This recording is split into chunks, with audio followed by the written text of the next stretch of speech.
নমস্কার, আপনারা দেখছেন খানাকুল নিউজ। আমি তপন কোটাল। এই মুহূর্তে আমি রয়েছি খানাকুলের কেদারপুর এলাকায়।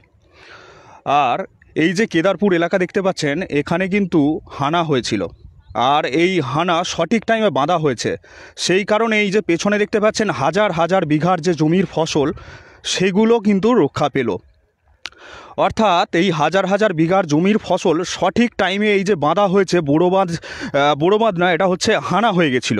অর্থাৎ হানা হয়ে যাওয়ার পর সঠিক টাইমে বাঁধা হয়েছে, সেই কারণে কিন্তু এই যে হাজার হাজার বিঘার জমির ফসল সেটা কিন্তু রক্ষা পেল। তাহলে এখানে প্রশ্ন, বলাইচক এলাকায়, খানাকুলের বলাইচক এলাকায় সঠিক টাইমে বড় বাঁধ যে হানা হয়ে গেছিল, যে বাঁধ ছিল, সেই বাঁধ কেন সঠিক টাইমে বাঁধা হলো না, এটা হচ্ছে প্রশ্ন। সেখানে যদি সঠিক টাইমে বাঁধা হতো, তাহলে কিন্তু খানাকুলের হাজার হাজার কৃষকের চোখ দিয়ে জল পড়তো না। কারণ সেখানে সঠিক টাইমে বাঁধা হয়নি, হানা হয়েছে। এখানে দেখতে পাচ্ছেন 250 মিটার হানা, প্রায় 250 মিটার হানা।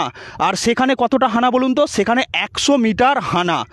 অর্থাৎ 250 মিটার হানা ঠিক টাইমে বাঁধা হয়ে গেল, কিন্তু 100 মিটার হানা বলাইচক এলাকায় সঠিক টাইমে বাঁধা হলো না।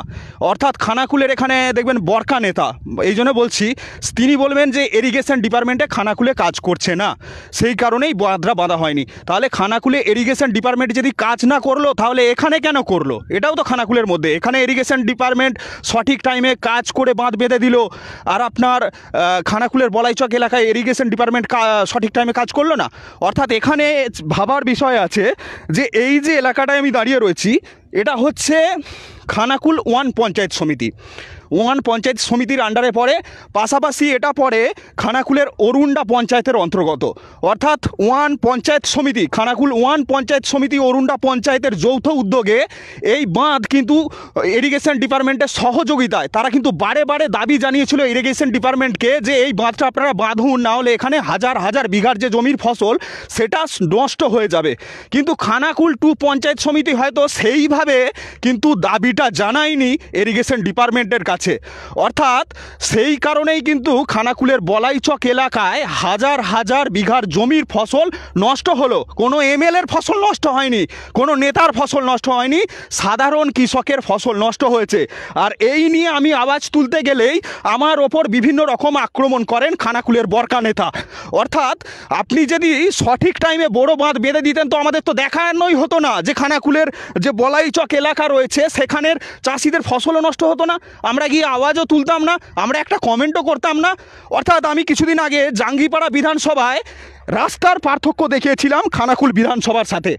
অর্থাৎ আমি যদি এটা আমতা বিধানসভার রাস্তার সাথে জাঙ্গিপাড়ার বিধানসভার রাস্তার পার্থক্য দেখাতাম, কিছুদিন পরে ওই আমতা এলাকার যারা নেতা রয়েছে তারা ওই জাঙ্গিপাড়ার মতো ব্যবস্থা করে তারা কিন্তু দেখিয়ে দিত যে আমরাও হাম কিসি সে কম নেহি।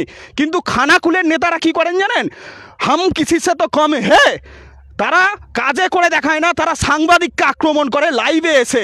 অর্থাৎ খানাকুলের বরকা নেতা যতটা আপনি লাইভ করেন, অতটা যদি মানুষের জন্য কাজ করতেন, তাহলে আমাদের সেই সমস্যা দেখাতে হতো না। খানাকুলের অধিকাংশ রাস্তাঘাট থেকে আপনি বীজ থেকে বিভিন্ন সমস্যা রয়েছে, সেই সমস্ত সমস্যা সেভাবে কিন্তু সমাধান হয়নি যতটা আমতা বিধানসভায় হচ্ছে, উদয়নারায়ণপুর বিধানসভায় হচ্ছে, জাঙ্গিপাড়া বিধানসভায় হচ্ছে। খানাকুলের নেতারা ঘুমিয়ে ঘুমিয়ে নাকে সরষের তেল দিতে তারা ব্যস্ত থাকে, কিন্তু জাঙ্গিপাড়া চলে যান, উদয়নারায়ণপুর চলে যান, আমতা চলে যান, আমতা ঝিকিরা বাস স্ট্যান্ড যদি আপনি চলে যান, আপনার মাথা ঘুরে যাবে, এত সুন্দর ডেভেলপ হয়েছে।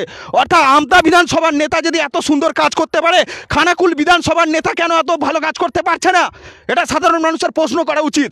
অর্থাৎ দেখুন, এর জন্য কারো কিচ্ছু আসে যায় না। অর্থাৎ এর জন্য কিন্তু সাধারণ মানুষের আসে যায়, কারণ তারা সঠিক টাইমে বাঁধ পায়নি বলে, এই এরকম বাঁধ তৈরি করে দেয়নি বলে আজকে হাজার হাজার কৃষকের চোখে জল পড়ছে।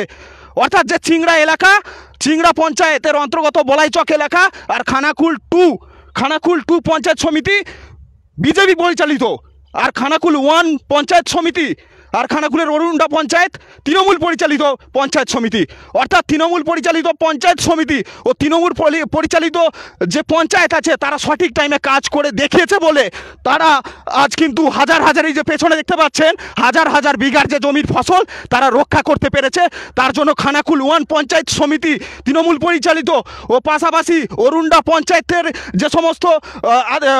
যে সমস্ত কর্মীরা রয়েছেন তাদেরকে ধন্যবাদ জানাই, কারণ তারা সঠিক টাইমে বাঁধ বেঁধেছিল বলে বলে হাজার হাজার বিঘার জমির ফসল তারা রক্ষা পেল। কিছুদিন আগে আমি রাস্তার পার্থক্য দেখেছিলাম, খানাকুল বিধানসভার সাথে জাঙ্গিপাড়া বিধানসভার এতখানি পার্থক্য। সেখানে একটা আমি খানাখন্দ খুঁজে পাইনি। খানাকুলে বর্ষা হলে খানাকুলের মানুষ দেখতে পায়, খানাকুলের মানুষ কানা নয়, তারা দেখতে পায়। এখানে বড় বড় গর্ত রয়েছে, এখানে বড় বড় সেই হয়ে রয়েছে, ঢেলাবাড়ি হয়ে রয়েছে। উদয়নারায়ণপুরে চলে যান না। আপনি বরকা নেতা কি বলছেন জানেন? বলছে খানাকুলের রাস্তা বন্যায় ডুবে থাকে, সেই জন্য এত খানাখন্দ গর্ত। খানাকুলের বরকা নেতা বলছে। বরকা নেতা, আমি কারো নাম ধরে বলছি না, কোনো রাজনৈতিক দলের নাম ধরে বলছি না। আমি কিন্তু এর আগেও ভিডিও করেছি, কোনো রাজনৈতিক দলের নেতার নাম বলে করিনি। কিন্তু তিনি আমাকে ডাইরেক্ট ওপেন আমাকে চ্যালেঞ্জ করছে, আপনি বিধানসভায় ভোটে লড়ুন। আপনি কি করতে আছেন মশাই? আপনি তো একজন বিধানসভার যান, তো আপনি এই যে এই বাঁধা হয়ে গেল, বলাই চক এলাকায় বাঁধা হলো না, আপনি রাজ্যের মুখ্যমন্ত্রী বা বিধানসভায় গিয়ে কবার দাবি জানিয়েছিলেন যে আমার এলাকায় এরকম বাঁধা হচ্ছে না, হাজার হাজার চাষিদের ফসল নষ্ট হয়ে যাবে? আপনি কবার দাবি জানিয়েছেন? খানাকুলের বুকে যে হাসপাতাল রয়েছে, হাসপাতাল কোন হাসপাতাল বলুন তো? সাবলশিকপুর হাসপাতাল রয়েছে, সেই হাসপাতাল 10 বছর 12 বছর ধরে বেহাল দশা। আপনি খানাকুলের তো বিধায়ক, আপনি কি করছেন? একটা হাসপাতালের চিত্র বদলাতে পারছেন না। আমি যদি ওইটাই আমতার কোনো হাসপাতালের এরকম চিত্র থাকতো, আমতার নেতারা 2 মাসের মধ্যে ওই হাসপাতালের স্থিতি বদলে রেখে দিত। আপনি পারলে 4 মাসের মধ্যে করুন, হাসপাতালের বদল করুন, আর যদি না করতে পারেন পদত্যাগ করে দিন। আপনি মানুষের জন্য কাজ করতে পারছেন না, পদত্যাগ করে দিন। পারবেন? দম থাকে করে দেখুন, তারপর আমি বিধানসভায় ভোটে লড়বো। আপনি বলে দিলেন যে আপনি বিধানসভায় ভোটে লড়ুন। আপনি কি করতে রয়েছেন মশাই? আপনাকে তো মানুষ ভোট দিয়েছে। আপনি একটা 100 মিটার হানা বাঁধতে পারলেন না, তার জন্য হাজার হাজার বিঘার জমির যে ফসল সেগুলো নষ্ট হয়ে গেল। হ্যাঁ, আর আপনি লাইভে এসে বড় বড় কথা বলছেন। আপনি যত ভালো লাইভ করেন, অত ভালো যদি কাজ করতেন, একজন নেতার কাজ নয় লাইভে এসে আপনি ওর বলছেন নাকি আমার নামে হাইকোর্টে মামলা করবেন। একজন বিধায়কের কাজ হাইকোর্টে একজন সাংবাদিকের বিরুদ্ধে মামলা করা। আপনার কাজ রাস্তাঘাট থেকে বিভিন্ন দিক থেকে উন্নয়ন করা আপনার কাজ। আপনি যদি স্বচ্ছ নেতা, স্বচ্ছ বিধায়ক হন, তাহলে আপনার কিন্তু কাজ ওটা, কোনো সাংবাদিককে চমকানো ধমকানো নয়। আপনি চমকাচ্ছেন, আপনি আমাকে চমকাচ্ছেন, তাই তো? হ্যাঁ, আপনি বিজেপির একজন বিধায়ক, আপনি কি বলছেন লাইভে এসে? হ্যাঁ, আমি নাকি জাতির নামে ধর্মের নামে সুরসুরি দিচ্ছি? আমি জাতির নামে ধর্মের নামে সুরসুরি দিচ্ছি? আপনি বলেছেন যে এর পর থেকে জাতির নামে ধর্মের নামে নাকি বললে আমি কি বলেছি? আমি সাধারণ মানুষকে দাবি জানিয়েছি যে আপনারা জাতির নামে ধর্মের নামে ভোট দেবেন না। এখানে বিষয়টা বোঝার আছে। দেখুন, জাতি থেকে উপরে উঠে, ধর্ম থেকে উপরে উঠে, রাজনীতি থেকে উপরে উঠে চিন্তা করার সময় এসেছে। আপনারা জাতির ওপরে উঠে, ধর্মের ওপরে উঠে, রাজনীতির ওপরে উঠে ভাবুন যে আজকে কেন বলাই চক এলাকার ফসলগুলো নষ্ট হলো। হাজার হাজার বিঘার ফসল শুধু বলাই চক এলাকায় নয়, ওখানে গেছে নবীন চক এলাকায়, পাশাপাশি গেছে আপনার ওখানে যে এলাকা রয়েছে বিস্তীর্ণ এলাকা, উদয়নারায়ণপুরে চলে গেছে ওখানে। অর্থাৎ তিনি খানাকুলের বিধায়ক বলছেন ইরিগেশন ডিপার্টমেন্ট কাজ করেনি। আরে মশাই, ওখানে যদি না কাজ করে এখানে কি করে কাজ করলো? ইরিগেশন ডিপার্টমেন্টের আপনি দোষ দিচ্ছেন। ইরিগেশন ডিপার্টমেন্টকে আপনি কবার দাবি জানিয়েছেন শুনি? হ্যাঁ, খানাকুলের হাজার হাজার বিঘার ফসল নষ্ট হয়ে গেল, পাশাপাশি উদয়নারায়ণপুরের হাজার হাজার বিঘার ফসল নষ্ট হয়ে গেল, এর দায় আপনি দিতে পারবেন? আপনি যদি না দিতে পারেন, আপনি পদত্যাগ করুন বিধায়ক থেকে, বিধায়ক সিট থেকে পদত্যাগ করুন। আপনি আমাকে চ্যালেঞ্জ করছেন, আপনি বিধানসভায় ভোটে লড়ুন। সাধারণ মানুষের জন্য আপনি সাবলশিকপুর হাসপাতালের বদল করে দেখান। সাবলশিকপুর হাসপাতাল রয়েছে, এটা আমি বলে দিচ্ছি। আপনার এলাকায় রাস্তার সমস্যা, আপনার এলাকায় ব্রিজের সমস্যা, আপনার এলাকায় রাস্তাঘাটের সমস্যা, এর জন্য মুখ্যমন্ত্রী, পরিবহন মন্ত্রী বা পিডব্লিউ মিনিস্টার দায়ী নয়। এর জন্য আপনার এলাকার বরকা বরকা নেতারা দায়ী, খানাকুলের বরকা বরকা নেতারা দায়ী। এর জন্য পরিবহন মন্ত্রী দায়ী নয়, এর জন্য রাজ্যের মুখ্যমন্ত্রী দায়ী নয়, এর জন্য আপনার এলাকার নেতারা দায়ী, এর জন্য খানাকুলের বিধায়ক দায়ী। এই জন্য খানাকুলের আজ পর্যন্ত উন্নয়ন হয়নি। আগেও যা ছিল, আগেও খানাকুলের হাসপাতাল, খানাকুলের কোন হাসপাতাল? সাবলশিকপুর হাসপাতাল, মানে ভুতুরে হাসপাতালের মতো চিত্র দাঁড়িয়ে রয়েছে, আজও সেই চিত্রই দাঁড়িয়ে রয়েছে। আপনারা জাতি থেকে উপরে উঠে, ধর্ম থেকে উপরে উঠে, রাজনীতি থেকে উপরে উঠে একবার সঠিক দৃষ্টি দিয়ে দেখুন। কেউ এসে বলছে আমি তৃণমূলের দালালি করি। আরে মশাই, খানাকুলের কোনো নেতা আছে? খানাকুলের আপনার তো তার মানে আপনারা বলতে চান যে আমি বিজেপি দালালি করলে ভালো হতো? আমি কারো কোনো দালালি করছি না। যেই নেতা ভালো কাজ করছে তার চিত্র আমি দেখানোর চেষ্টা করি। সেটা আপনারা যে যা খুশি বলতে পারেন, আমার কিচ্ছু আসে যায় না। কারণ আপনার আমতা বিধানসভায় যাবেন, উদয়নারায়ণপুর বিধানসভায় যাবেন, কাজ দেখলে চমকে যাবেন। দেখুন, বর্ষাকালে খানাকুলে প্রতিটি রাস্তায় খানা খন্দ গর্ত লেগে যায়। আপনি উদয়নারায়ণপুরে ঘুরে দেখবেন তো বর্ষাকালে একটাও খানাখন্দ দেখাতে পারবেন না। পাশাপাশি আপনি আমতায় চলে যাবেন, বর্ষাকালে একটা রাস্তাও আপনি খানাখন্দ দেখাতে পারবেন না। আপনি জাঙ্গিপাড়ায় চলে যাবেন, ওখানেও একটা রাস্তায় খানাখন্দ দেখাতে পারবেন না, কারণ ওখানে যত সব এমএলএরা রয়েছে সবাই কিন্তু তৃণমূলের এমএলএ, আর খানাকুলে কিন্তু বিজেপির এমএলএ। তাহলে তো এখানে তো আপনিই দায়ী মশাই এই রাস্তাঘাটের জন্য।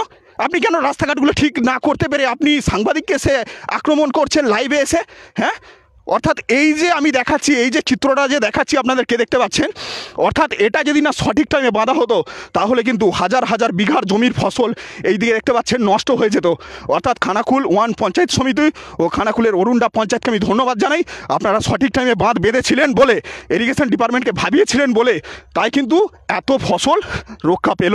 অর্থাৎ খানাকুল 2 পঞ্চায়েতকে সমিতিকে আমি ধন্যবাদ জানাবো না, খানাকুলের চিংড়া পঞ্চায়েতকেও আমি ধন্যবাদ জানাবো না, কারণ তারা সঠিক টাইমে ইরিগেশন ডিপার্টমেন্টকে ভাবাতে পারেনি, সেই কারণেই কিন্তু সেই ফসলগুলো কিন্তু নষ্ট হয়েছে। অর্থাৎ এটা অত্যন্ত দুঃখের বিষয়, হাজার হাজার বিঘার জমির ফসল নষ্ট হয়ে গেল। কিন্তু অর্থাৎ আমি যেটা বলি, আমি জাঙ্গিপাড়া বিধানসভার সাথে কম্পিটিশন করছিলাম, ওটা যদি জাঙ্গিপাড়া টু আমতা বিধানসভার সাথে আমি কম্পিটিশন করতাম তাহলে কিন্তু আমতার যে নেতারা রয়েছে তারা কিচ্ছু বলতো না আমায়। তারা কি করতো, ওই জায়গায় ওদের তো রাস্তার তো কোনো সমস্যাই নেই, পাশাপাশি ওরা আলোরও ব্যবস্থা করে দিত, পাশাপাশি বসারও ব্যবস্থা করে দেখিয়ে দিত 2 থেকে 3 মাসের মধ্যে। কিন্তু খানাকুলের বুকে সেটা আমি পার্থক্য করতে গিয়ে আমি আক্রমণের শিকার হয়ে গেলাম। হ্যাঁ, এটা ভাবা যায়? একজন সাংবাদিক, তার মৌলিক অধিকার, সে তার মতো করে বক্তব্য পেশ করবে। 19(1) আর্টিকেল এ এরকম একটা রয়েছে, সংবিধানে মৌলিক অধিকার, সে তার মতো করে বক্তব্য পেশ করবে, কারো ভালো লাগতেও পারে নাও লাগতে পারে। অবশ্য তাই বলে খানাকুলের একজন বরকা নেতা লাইভে এসে তিনি সাংবাদিককে আক্রমণ করবে? কই আমতার এলাকায় আমি বলছি তো, যে কোনো রিপোর্টার যাক, কোনো সমস্যা থাকলে আপনি দেখবেন 3 দিনের মধ্যে, যদি কোনো ছোটোখাটো সমস্যা থাকে 3 দিনের মধ্যে কিন্তু ওখানের দেখবেন একটা রিপোর্টার, আমি দেখি মাঝে মাঝে আছে আমতার এলাকাগুলো আমি দেখি, কারণ ওখানের কিছু লোকাল রিপোর্টার আছে, ওরা একটা খবর করলো যে রাস্তার সমস্যা হচ্ছে এখানটায়। ও বাবা, 3 দিনের মধ্যে দেখি রাস্তার কাজ সলিউশন সমাধান হয়ে গেছে। ওখানে কাঠের ব্রিজ ভেঙে কেমন হয়ে গেছে একটা রিপোর্টার দেখালো, তার পরের দিনই দেখি না, সে মানে 2 দিন পরেই দেখতে পাচ্ছি সেই জায়গা চকচকে ঝকঝক হয়ে গেছে। আর আমার খানাকুলে আমি যদি একটা রাস্তা খারাপ থাকে 10 থেকে 15 বার খবর করে ফেললেও সেই রাস্তার সঠিক সমাধান হয় না। কেন হয় না মশাই? কেন হয় না? আপনি লাইভে এসে বড় বড় কথা বলেন কিন্তু কাজে দেখান না, কাজে দেখান, আপনি কাজে দেখান, সেটা ভালো লাগবে। লাইভে মানায় না, একজন নেতাকে কাজের জায়গাতেই মানায়। সাধারণ মানুষের আপনি কতটা সমস্যার সমাধান করতে পারছেন?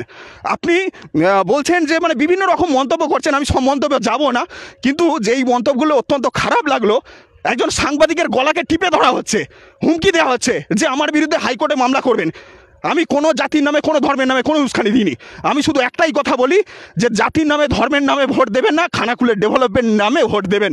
অর্থাৎ সকলকে ভাবার বিষয় রয়েছে, জাতির নামে, ধর্মের মানে জাতি থেকে, ধর্ম থেকে, রাজনীতি থেকে উপরে উঠে ভাবার সময় এসেছে।